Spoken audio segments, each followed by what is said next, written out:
Hello everyone, welcome back to my channel. So today in this video, we will use one single data frame and apply multiple for loop patterns on it, okay? The data will remain the same, so you can clearly compare how each transformation is working. So let's create a data. I have already created mine. I just want you to take some time and create it.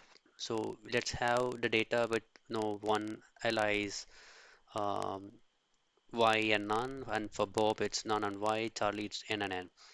We create a data frame, we see exactly what we require. Now, the common way of creating a wrong for loop for the same data is people start using with df.collect.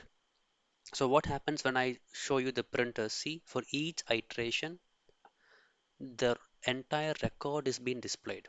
Now, for these three records, it's fine. But what if I have millions and billions of records? This is going to be costly. This is going to kill my cluster. This is going to be heavy on my ETL operations. So I should never ever do this kind of collect and then iterate. Instead, we should do iterations on the column metadata and not on the row metadata. So when I say column metadata, the safest way is, let's say you create a particular list called flag call is processed and is reviewed, and I'm calling a function called lit for our purpose. Let's create a lit function. Let's call the lit function. And if I iterate over the flag columns one by one, I'm trying to add this with my existing data frame with a default value called n. When I print exactly with my existing data frame, if you see, I'm getting two new columns with all the values as n, n, n, n, n. That's so cool, right? Now, this is the best safe way where you can add two new columns with the default value. Now, for instance, if you want to add some condition logic for the same data for the same rows, what do you do? For that, let's import two functions, when and call. And I'm going to add a list called status call, which is active and is valid, which is already there in the data frame. I'm just calling it for easy reference in the for loop. So I say for C in this particular list, you loop it and add column, right, with a condition. If let's say is active is having Y, make it yes. If it is N, make it no. If it is null, make it unknown. Similarly, you do the same thing for is valid. Exactly when I do this, I'm getting it over here. Is processed and is reviewed.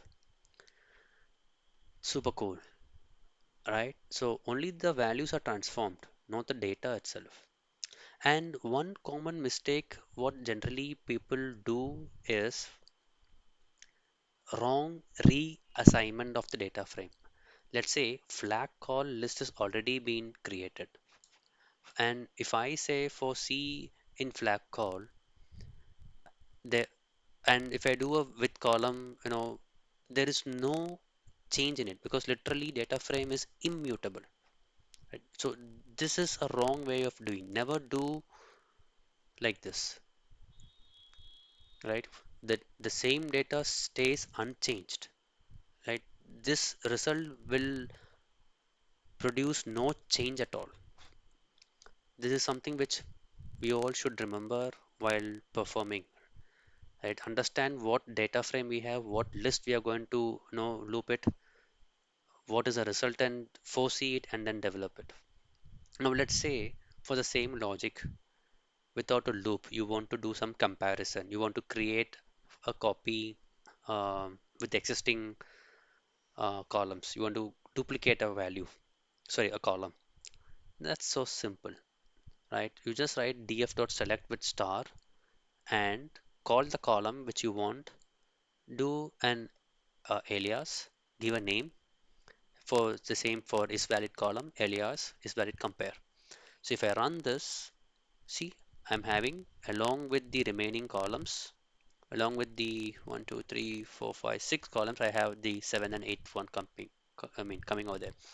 So it's as simple as that. This is just another way to apply logic on the same data set without loops.